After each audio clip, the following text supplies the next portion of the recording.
Hi, everybody. I've had an absolute blast recording your championship intros on audio and also on video. And for those of you that didn't know, the videos can be done special exactly the way you like them, because these are green screens and we can do them with a scene behind me. Do you want a fighting scene? Do you want a beach scene? Do you want a race car scene? Any scene you want, we can give it to you. It's your theme and my pleasure. Just write our offices and we will answer you with the exact fee involved and how it'll get done. So here we are, and now it's time, and it's your choice. Cheers! From the shores of Malibu where the waves are pumping, to the Great Wall of China, and back to the streets of Nashville, Tennessee, where the UFC is coming. We are live. This is It's Time Radio, the show where we talk about what you think about but may be afraid to voice. Do not worry, we'll talk about it for you. It's No Holds Barred Radio, folks. Sex, drugs, rock and roll, politics, UFC, film, TV, you name it. We'll talk about it right now. On today's show, we have a special guest, along with my co-host and producer, TJ Santis. TJ, how are you? I'm good, Bruce. How are you? I'm really good. And also, too, I'm very excited about it. We've had him on the show before. He's a friend of the show. He's an upcoming superstar in the UFC. And when I say upcoming, he's proven himself many times over, but he's still upcoming. He's like a rocket ship going straight uphill. None other than Kevin Holland. Now, Kevin, are you excited, Kevin? Was that a performance or was that a performance on Saturday night? I'm so proud of you because you submitted a very, very fine, unique wrestler, elite wrestler, Michael Chiesa. And I'm like sitting on the sideline and my eyeballs are popping up and I'm smiling. Not that I want to see Michael lose because I love everybody. I love all you guys. But my God, what a performance it was, Kevin. What a performance. Thank you, brother. I appreciate that. Yeah, you know what? It always feels good to fix holes in the game. Not saying my jiu-jitsu was a hole, but, the wrestling and all, you know what I mean? And the better the wrestling gets, the better the grappling gets. So, yeah, it always feels good to see the improvements that I'm making inside the room transfer over to the cage. So that's always phenomenal. Absolutely. No question. Now, Michael Chiesa and I, we had that big face off, and then it goes into the action that you had. You're so intense when you're getting ready, yet you're so loose. I got to tell you, you're one of the coolest cats walking in the octagon. You're loose. You're ready to go to war. You got it all going for you. And look at this bling. Is that an octagon pendant you have on right now? Yeah, you know what? Back in I think it was 2021. It's like I was on a good run in 2020, and then 2021 happened, and I was like, "Damn, bro, I went all the way backwards." So as soon as 22 happened, I made the welterweight debut. Money started getting nice and stuff. I started thinking, I was like, man, I need to get something new. And I was having a good trajectory run at 170, and then I ran into Chimaev, and they were like, "Bro, you're never gonna get a belt." I said, "You know what? You guys are right. I'm never going to get a belt." So I just bought an octagon-shaped Trailblazer piece and said, "That's my belt, baby. Let's go." So I love rocking this thing, especially after you catch a dub. Every time you catch a dub, you put it on your neck. Like, I just did it. It feels good. Well, it looks like it'll stop a bullet, Kevin. Not that I want that to ever be tested to or not, but it looks pretty strong. That's for sure. Yeah, I try not to test it because then it messes up the diamonds, but I think it could. I think it could. How much does it weigh? That's what I want to know. You know what? That's a good question. That's a good question. I know somewhere in my notes, but off the top of my head, I can't remember. Since I've got this done, I've gotten this done. Some of the bros have gotten pieces, and I'm the guy that goes to the jeweler and get everything measured out and stuff like that. So it's so many pieces. I ain't gonna lie, I'm losing count. So you're getting to be like Mr. T, my friend. I mean, at nighttime, does it take you 5 minutes to take your jewelry off? It does. I meet a new honey. I get to her house, and it's the process of trying to take it off and put it down, and it's like, if we're drunk, she might be asleep before I get done. I'm like, well, I guess it's a sleep night, a fuck night, so. Well, that's a process. That's a process I can't make too many comments on right now, Kevin, but I wish you all the best in that. And I hope you handle it very diligently and gallantly. Okay. Thank you. I appreciate that. Or gallantly, as it. I'm curious, Kevin, how many pairs of shoes do you have these days? You know what? I've actually slowed down on my tennis shoes, man. I started, I first started buying tennis shoes. It was about how many I could get. And then I started realizing I got that color wave. I got that color wave. I got that color wave. You know what I mean? So then I started saying, like, damn, how exotic can I get with it? So I probably got about like 50 exotics and about like 100 regular tennis shoes. So I probably got about around 150. You know what I mean? So I got a lot of tennis shoes. I got a lot of exotic shoes though. You know, It's a lot of kicks. You know, I think about all the tuxedos I have and the size of my closet. My gosh, 150 pair of shoes. You got to have a closet just for your shoes, Kevin. you know what? The goal is to turn the man cave walls into a shoe wall with a couple holes here and there with pictures in it. I always thought that would look real sexy. You know. A man cave is something I live for. My house is a bit of a man cave itself. I mean, all the pleasures of home, you know, get it every way you can. Kevin, you're always ready to go. You're always ready to fight. How many times you fight this year already? Twice? Yeah, that was just number 2, man. It feels like more, but it was just number 2. So are we going to expect a third fight before the end of the year? Yeah, you know, I would like to definitely get 2 more in before the year is over with. You know, when I first started this year, my hand was real busted up still. And you know, actually like about a week before the Ponzinibbio fight, my hand had just got cleared, you know, about a week. So it was a week before the Monday before the Austin card, my hand got cleared to fight, like for combat and stuff like that. So I was like, damn, I could have got on this card. I'm glad I did it. The extra week gave me some heel power. So after I fought Ponzi, I was like, I might have to stick to my 3 fights this year. But then after the Chiesa fight, you know, I really didn't get to use the left hand that much. I mainly used the right. The right felt fine. I hit him on the forehead one time with an uppercut and it didn't break. And I said, oh, that's great. I think I'm good to go. So yeah, I think I can squeeze 2 more in before the year is over with, without a doubt.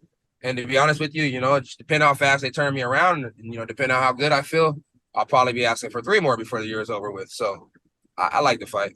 Listen, if your fights are ending in 3 minutes or less, I think you're ready to go again. It's all about the training, though, and the probably got to take some time off for yourself, though, Kevin. Come on. I mean, the training camps is usually what beats you up. You know, the fights you usually feel good in. So, you know, train hard, fight easy. But I feel good. You know, it's like I feel real good. I'm ready to train again. Terrence might be fighting a last second fight. So if he fights a last second fight, I once again stay in camp just to make sure he's ready. And then with him being ready, that keeps me ready. So we'll just be ready to go. I was talking to him. I was like, hey, we could be the most active gym there is with only 2 fighters. I like the way that sounds, you know? I like the way that sounds too, to be honest with you. So the standard question you're going to get from everybody that ever interviews you is, who do you want to fight next? Picture perfect world, Wonder Boy rematch. The world's not picture perfect. So, you know, we'll take whoever they give us. If they want to give us Jack, I'll take Jack. If they want to give me Neil Magny, I mean, I think that was almost scheduled a couple times. I'll take Neil. If something happens and D-Rod's opponent gets hurt, I'll take D-Rod. Like I said in one of my interviews, I really low-key want the easiest fight there is. The easiest fight there is for me right now would be the D-Rod fight. Now, I'm not saying D-Rod's a slouch. I'm just saying, you know, based off the ladder that's looking across from me, D-Rod would be a little bit backwards, but it would be the easiest fight. So take D-Rod. If I wanted to work slowly to go forward, you get Neil Magny. You want to take the toughest fight to go backwards, and the fight's really not that tough if you base it off his last performance. You go to the JDM guy. But if you want to move forward and you want to avenge your only true loss, yes, I lost to Chimaev, but you know, it was a catchweight fight. So, you know, and it was closer to 85 than it was to 70. So it's like you know, the only true loss at welterweight would be Wonder Boy. So, you know, you want to climb the ladder faster and do something that makes sense. Once again, it's Wonder Boy. Wonder Boy always makes sense. And plus, who doesn't like strike and fest? Yeah, no, it makes total sense. And actually, you know what? The timing's perfect. I mean, unfortunately, Wonder Boy, you know, couldn't fight his fight last weekend when his opponent came in, some 7 pounds overweight, eventually 3, and the commission just nixed it along with Wonder Boy not wanting to do it himself, which I can't blame him for his reasoning. I just hope he gets his show money for it, but that's none of my business. I'm just making that comment. I'm sure he did. That's a beautiful comment.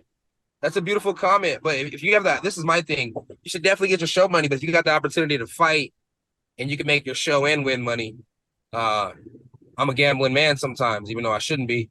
I'm always going to gamble on trying to get more than less. That's just me. No, that's okay. I like that attitude. I'm a gambling man myself. It's not exactly an unknown fact. So I'm with you all the way on that. But, you know, it's like Wonder Boy's ready to go. You're ready to go. I could see that fight coming. It could even be booked for like 4 to 6 weeks from now. You know? Yeah, you know, I don't think Wonder Boy wants to make weight back to back like that. Being a little bit older, I understand that. The older I get, the less I want to make weight, right? Right. So it's like, even if he needed to do something that's catch 22 in the middle, I'm down for that. I'm not here for his ranking. I'm here for revenge, you know? So, well, slow down. Did you hear what you just said? That made a great t-shirt. I'm not here for the ranking. I'm here for revenge. I like that.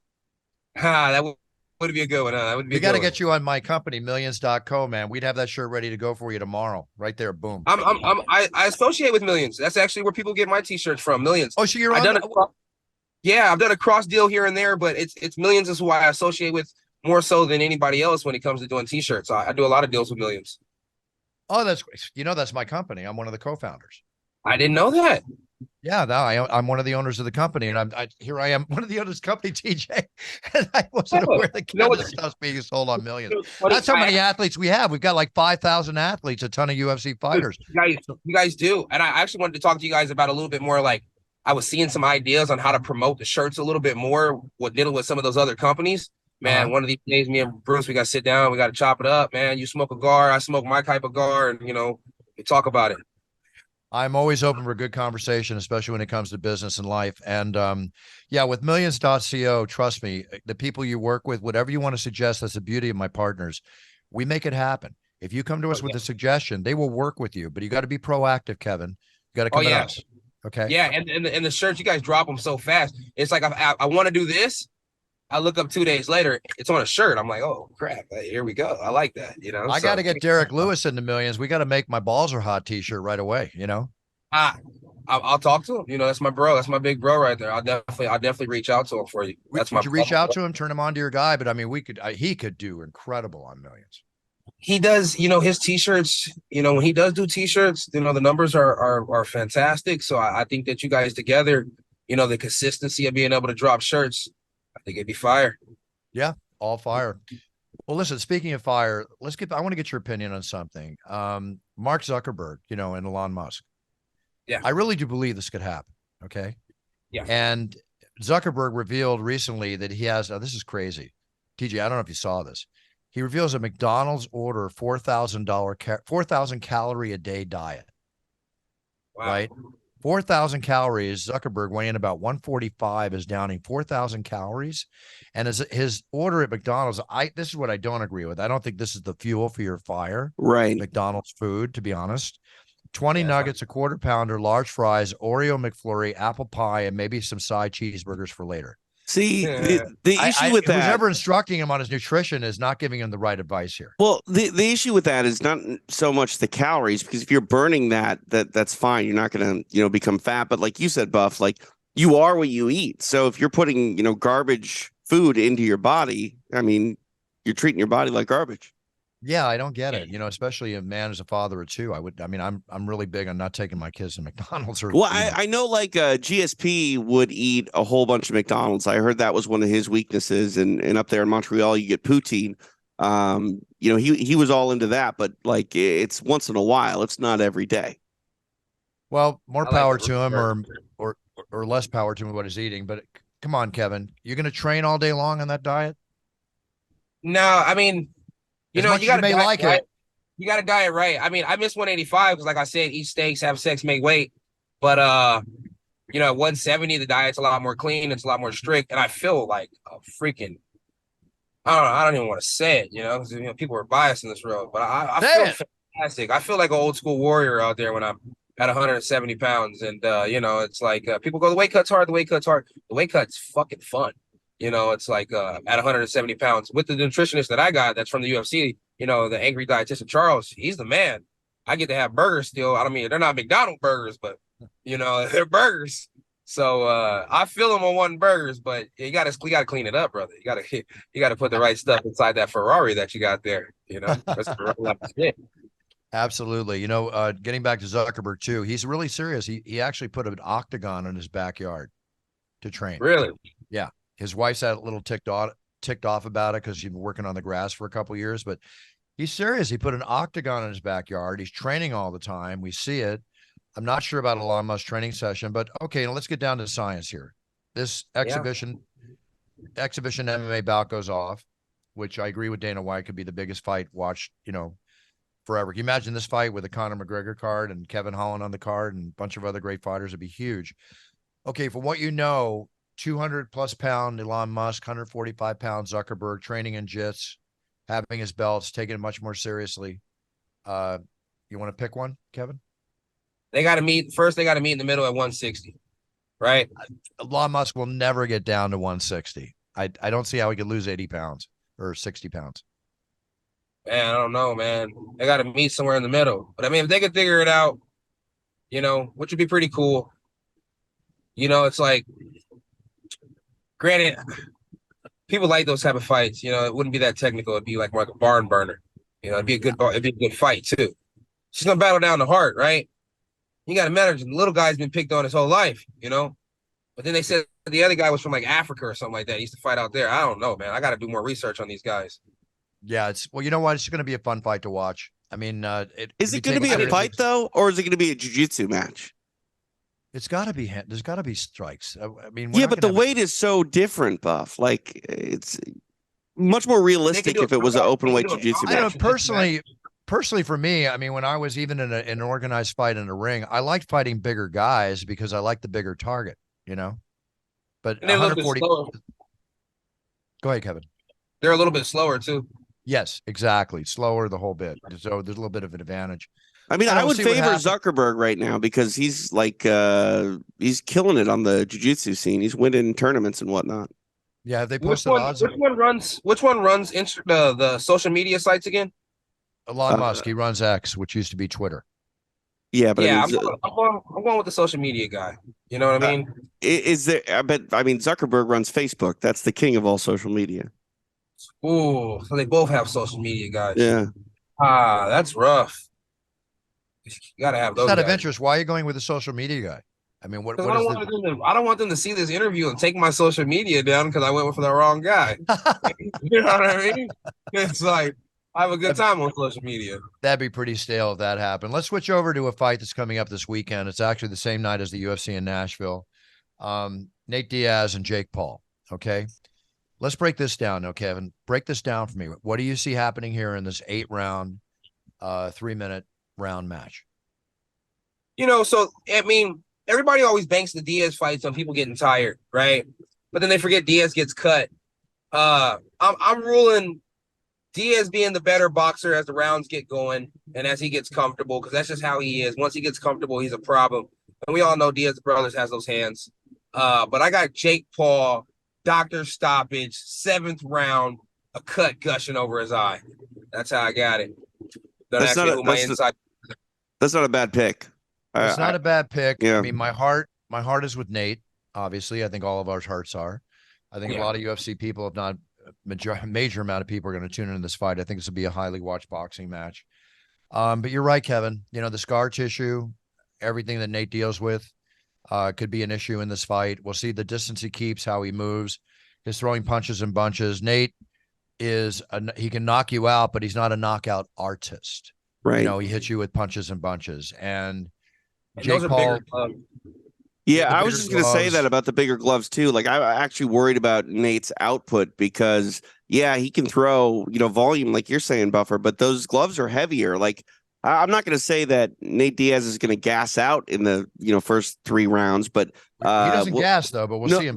Well, he hasn't thrown with those heavy gloves on. We'll see, what his output looks like in round 5, 6, 7, because I think it's going to be a lot different than a lot of people think, at least his output. I'm so happy to be announcing in the Octagon Nashville, but I'm bummed I'm not watching this fight live. I wanted to watch it. You know what, man? I think I'm going to be at the fight live. It's right there in Texas. So, I think I'm going to be right there live for that one. I think I'd like to be. How's Nate getting by not being able to smoke pot in Texas, though? What do you mean? What you mean his training and all? He likes smoking herb every day, but you can't. It's illegal in Texas, right, Kevin? Yeah, it's per commission. You're not supposed to. You can't have no levels. So you can't even have CBD. Per Texas commission. So he has to find a way around that. That's for sure. And I'm pretty sure, it's the Diaz boy. He'll find a way around that. No, he'll find a way. I'm sure. I mean, I think it takes 3 or 4 days to get it out of your system, but it'd be interesting. It needs to stop. That's a good stat right there that you just threw up. Because if he takes that serious, you know what I mean? If he takes that very serious and he doesn't smoke, right? And let's say he goes 2 weeks without smoking, maybe a little bit more irritable, maybe not as comfortable inside the octagon, the ring, and maybe he doesn't fight the same. So I don't know, man. Maybe he'll be Go ahead. Maybe he'll be angry as hell and needs to take it out on Jake. Who knows? Yeah, that would be nice as hell. Yeah, I just think honestly, guys, like we're at a point now where testing for drugs of recreation come fight time is silly. Like if you're not stoned going into the cage, then why do they even care? Outside of competition, I just don't understand why they have to and like overturning results because of THC in the system. I don't get it. I know. Yeah, it's a wild one. It's a wild one. Again, all the rules should be universal in all 50 states across the country. So we're all dealing with the same. Just make it legal, tax the hell out of it. That's my attitude. All good. Yeah, I agree 100%. I mean, I really don't see how freaking pot's helping anybody be a better athlete, if I'm just being honest with you. It's like, yeah, It's real especially simple, smoking. Kevin. It's not a performance enhancer, okay? Yeah, not at all. Maybe If for the anything, first 30 minutes after the first toke, but that's about it. yeah, if anything, it hurts the performance. It's like you get lazy. So I mean, me personally, I enjoy it, but still, a couple days without turns into an animal. Hey, everything in moderation, whatever you choose in life. It's all right. Just keep it legal. So, Kevin, any more superhero events on your side? I mean, Yeah. you're known to be the Cape Crusader. I mean, anything happening lately we're not aware of? Nah, more so just trying not to be the villain. You know what I mean? Yeah, no, you're not a villain, Kevin. You're a very likable guy. You're hugely likable. Kevin, I want to congratulate you. I mean, your evolutionary process in the octagon. It's a pleasure watching you fight. I want to see you back in there in the next 3 months, like you said. I'd love to see you fight again. But I'm just enjoying watching your whole process, my man. I'm a fan. Want you Thank to you, know brother. I that. appreciate that. Big fan No of yours problem. too. You know that. Ah, thanks. I appreciate it. Appreciate Yes, it. As sir. long as I don't drive you nuts with my introductions and I get you going. That's all I ask. Oh yeah, always. That sounds good. TJ, anything else for Kevin? He's driving. I don't want to keep his direction off the road anymore. No, I think we can let Kevin go, and I appreciate you coming on, Kevin. Oh, no problem, brother. I appreciate you guys. All right. Thanks, Kevin. You take care, brother. Big cheers, no fears, and have a great weekend ahead of you. Okay. You too, brother. If you see Nate, give him my best, please. Will do, brother. I got you. And Derek. Okay. Okay. All right. Bye-bye, Kevin. Take care. Bye. Okay. He's I don't want to say up and comer because he's there. He's Yeah, making a mark for himself. yeah. I mean, this is a guy that even fooled everyone saying he was going to retire for a minute. I think we're just starting to see Kevin at his very best. So a win over Chiesa and the way that he did it was incredibly impressive. Just the way that he sort of overwhelmed Michael too. Like you said, Michael's a good wrestler. He's a good jiu-jitsu practitioner, and Kevin was on top of him in a heartbeat, and you could tell Chiesa was not comfortable from the word go. No, did that surprise you considering the way Kevin fights that he went at it that way?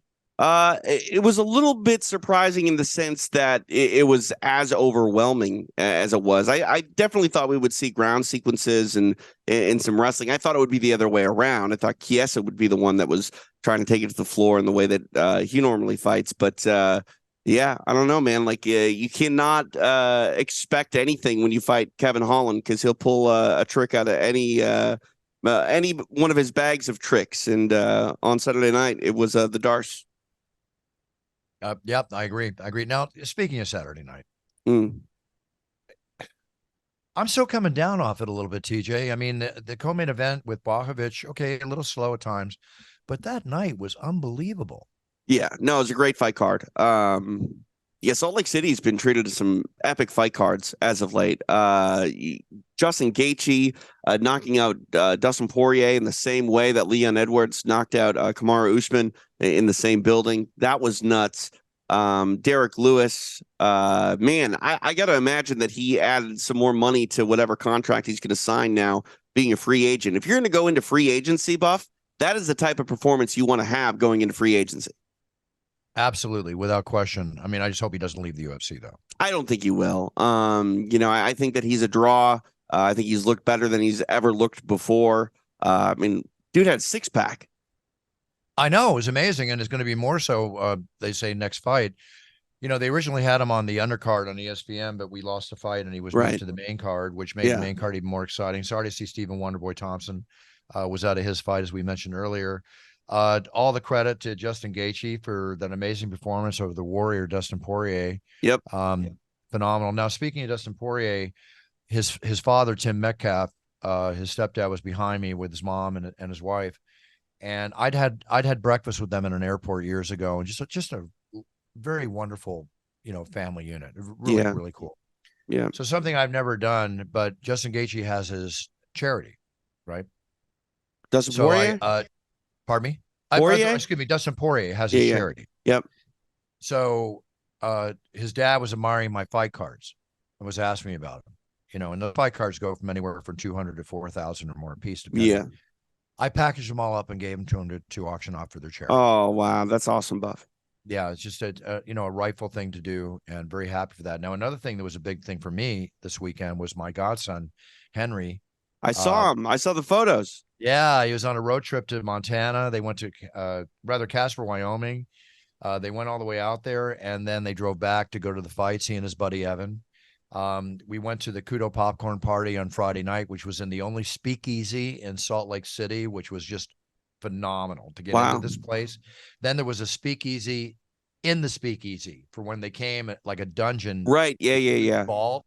We went through the huge vault into the back, and they were showing us everything, and they just had the time of their life. And then the Attorney General of Salt Lake City is the one that set all this up for us. Right? Okay. So he showed them a great night. Then he invited them to go out on a Black Hawk helicopter the next day. I saw this. Yeah, they got to go to breakfast with fighters. They got to ride in a Black Hawk helicopter, which did the full-on Vietnam, Afghanistan, in and out of the mountains, up and down, stomach. You couldn't pay me enough to get on a helicopter, though, Buff. I can't do that.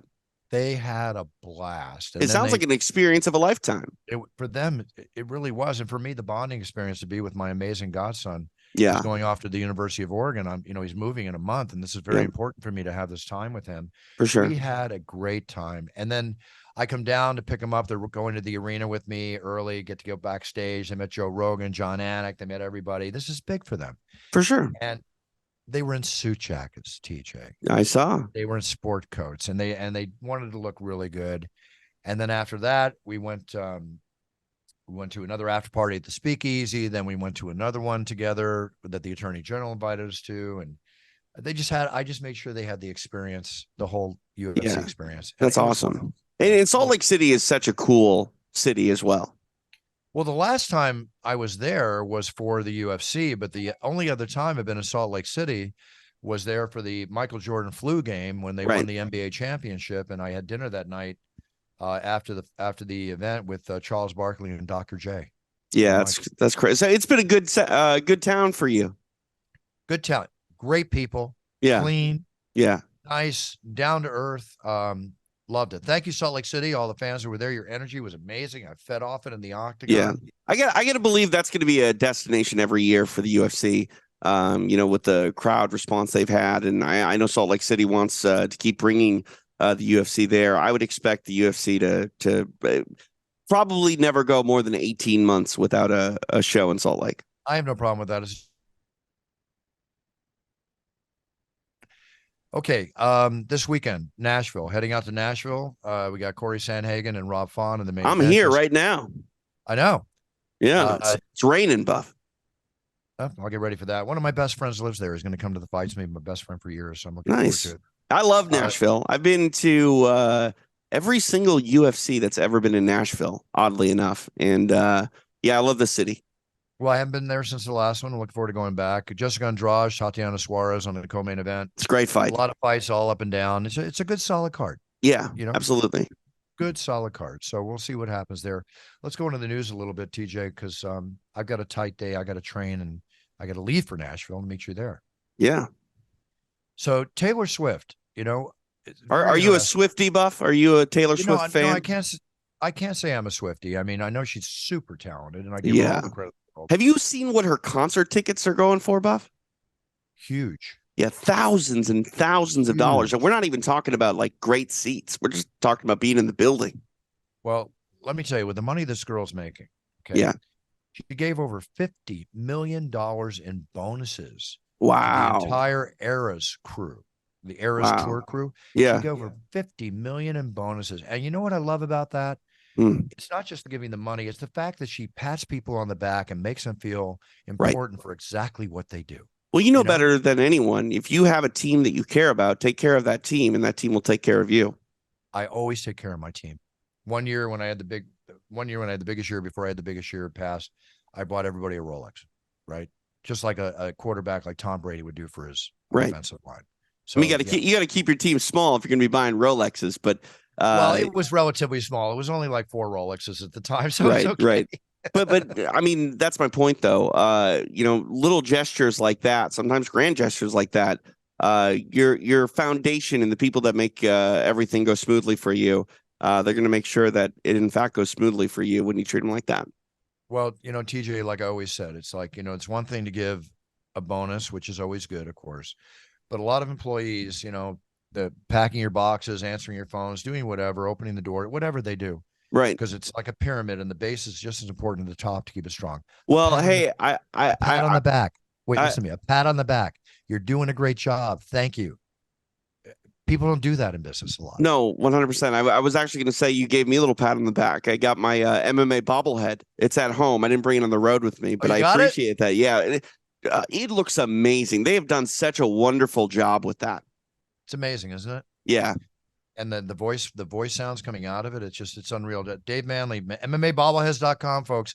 They're collector's item, whether it's mine or others. They only make 1,000, and mine are almost sold out, and they're already selling on the internet. I think they're selling for $69 or $79. They're already selling for $300 plus on eBay. That's crazy. I mean, that's the thing about those collectibles, though, Buff. The market dictates the price when you have a limited edition like that. And are these hand painted? They look like they're hand painted. They look just absolutely gorgeous. Yep. Yeah. Amazing. So I definitely can't recommend anyone who wants one to go get it enough because they're just absolutely gorgeous. Yeah, it's unreal.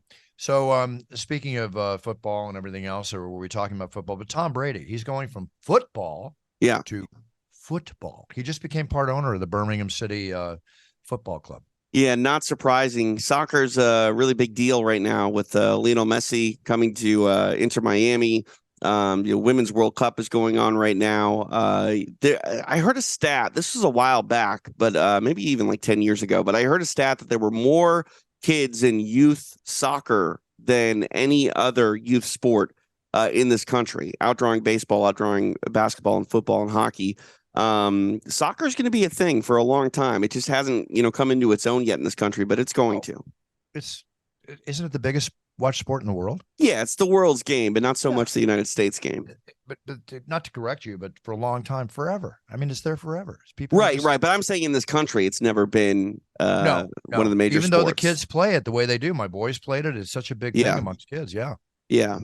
I love it. I've fallen in love with it. I really got into it during COVID. And I can't tell you enough how much I enjoy the game. A lot of people say it's boring, but like if you think about it, Bruce, it's the only sport that doesn't have commercial breaks. Literally doesn't have commercial breaks during a half. I did not know that.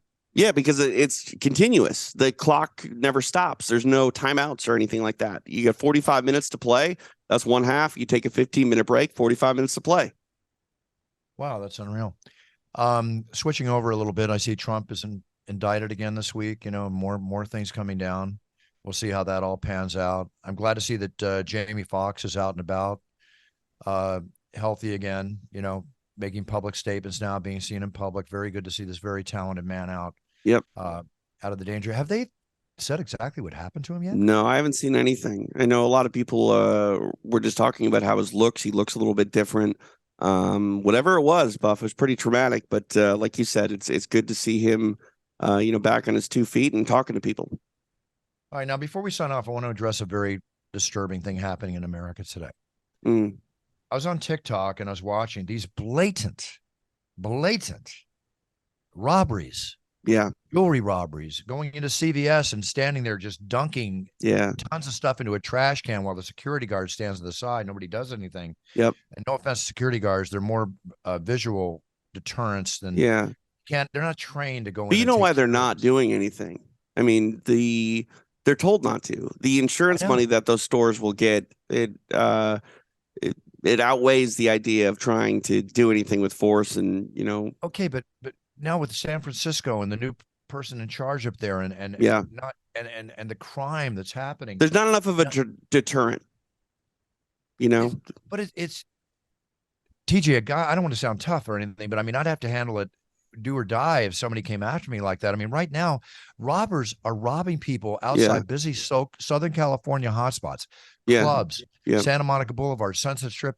They're Yeah. robbing people with friggin' assault I rifles in their know. hands, I know, Buff. going after them right outside like La Boheme restaurant, which is like Yep. paparazzi and A-list celebrities and Right. everything. I don't know what to say. WTF? What the hell's going on here? No, I'm with you, Buff. The inmates are running the goddamn asylum. Yeah. Yeah. And You know? that's the thing about the stores too, is like you said, just blatant. Like you got troops of these people coming in, 5, 6 people going into a Macy's and grabbing, high-end luxury bags and things like that. It's just like, Oh, I watched Louis Vuitton when they went in there and they this one jewelry store where the guy, his life is there. He makes this jewelry himself. I'm sorry, I'm really ticked off. yeah, He makes this jewelry himself. This is his life. right. Yeah. Right. And they Yep. go in and they rob him of $900,000. Okay. Yeah. Insurance or not. He made this stuff. This is Right. Right. And that's the thing. I hate to say it, but if one of those security guards just beat the ass of one of those dudes that that are breaking CVS in. guy. I loved it. He hit him with a baseball or a big stick or whatever. Like, But you know what I mean? bash Like his head in. it just takes one of those guys to sort of make a statement, and you think that might be a deterrent. Like clearly the trouble that you're going to get, with the law is not enough of a deterrent. But like that's the thing. I hate to say it, but I think a lot of people just need a good old fashioned ass kicking, and it'll set them straight. You said it, not me. I would have said it a lot worse. So thank you for saying it. No worries. No worries. I mean, I'm not going to be the one that's handing out the ass kicking, but Well, someone more qualified can. Yeah, let's not act tough on the show. The bottom line is we're dealing with a horrific problem that is just getting worse. Well, like you said, too, like these assault weapons, Buff, like people just go into their local mall, and they're coming out with a Funko Pop or whatever, and people are pulling out guns to take it from them. I don't get it. The repercussions, though, go far beyond. Yeah. Anyway, I can make comment after comment after comment. I don't know. The society's just getting worse. Mm-hmm. Is it going to go backward? I don't know. Or is it going to go forward? I mean, what maintain to see? I don't know, Buff. And that's what's scary is where does it end? You know what I mean? Like every generation says, oh, the world's going to hell in a handbasket. Well, hard to... Yeah, they all say hard to argue that it's not at an all-time worse in some ways. Like, don't get me wrong. Like, we hear about these stories more than ever. Social media is something that puts it on a radar. I definitely feel like a lot of these things have been going on for a long time. But the idea that people can just boast about their, behavior,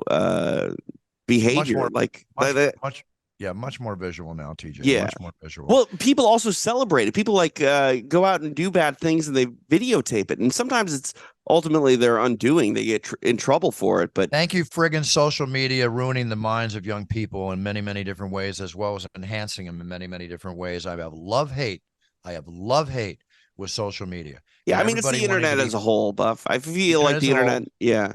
And I'll say it again, people wanting to be famous for not having talent and doing stupid shit. Okay. Yeah. I mean, you can become notable for the dumbest things. Well, we got people becoming notable, showing their TNA on, or whatever, to you name it. It's all different levels. And I'm not disrespecting anybody. Do what you got to do. Keep it legal, have your fun, make your money. But right. I don't know. I come from the days when stars had talent. Okay? Well, yeah, I mean, that's the thing too. You're not going to tell anyone what to do and how to run their business, but I think you've always talked about wanting to, keep a bit of class with things. And there are a lot of people, I mean, we've seen this time and time again on social media, how they act and behave. Even if they do become super popular, sometimes it's at the expense of real big opportunities with big businesses. If you go out there and you say something on Twitter that's a throwaway line and it represents you in a disgusting way, someone's going to find it, and then that's going to hurt you down the road. So yeah, it's just a totally different world. So just keep it respectful and be a role model of your sphere of influence, like I like to say on the show. One last note I want to give you. Henry got back from the University of Oregon, getting his dorm room and doing everything. And what he mentioned to me, he said, it's surprising because of COVID. Mm-hmm. Because a lot of the students you meet, it's like they're 16 years old. It's like there's no Yeah. maturity, Yeah. you know, and I'm not putting down these individuals as much as what the young generation has been through because of the 3-year COVID lockup that they had to experience and the missing out of so many things in life. Their most formative times, you know, most formative most years were formative times. spent sitting at home. It's crazy. All right, let's wind up the show. TJ, what's up? I am on the ground here in Nashville. I host a show called Extra Rounds, which you can watch live on UFC Fight Pass. This week in Nashville, going to be joined by UFC star, your boy, Eric Anders. So please tune in. We're going to be broadcasting live Friday, which is today as people get this, at a bar called Whiskey River. So if you're in Nashville, come and hang out and put in some extra rounds. One of my favorite nicknames. Your boy. I love your that. Boy. Your so boy. Much fun. All right, everybody. Thank you again. It's Time Cologne, still #1 top selling cologne on Amazon and in Europe, 30 countries in Europe, and growing, expanding like crazy. Smell like a champion, folks. I know what I'm talking about. It's been 2 years developing this thing, and we're coming out with another one, TJ. Really? Yeah. What's that one going to be called? Is it going to be, because I know you, like, with your puncher's chance, you have like the distance. It's going to be kind of similar to Undisputed. All right, I like it. I like it. Right, like a signature collection. Yeah, we'll talk about it when it's out. I dig it. All right, everybody. I'll see you in Nashville on Saturday. I'm going to go hit the training session, get myself together here for this. TJ, always a pleasure. We'll be back next week with another special guest. All right, everybody, set your goals, write them down, learn about them. So when you step on that yellow brick road to your future, you perform and be the best you can be. Because whether you're a champion, first, second, third, or 10th, the bottom line, if you're doing the best you can, you're winning. And that's what we're all about. So keep it real, be a role model to your sphere of influence, and have a wonderful weekend. I'll see you from the Octagon in Nashville. Go Nate Diaz!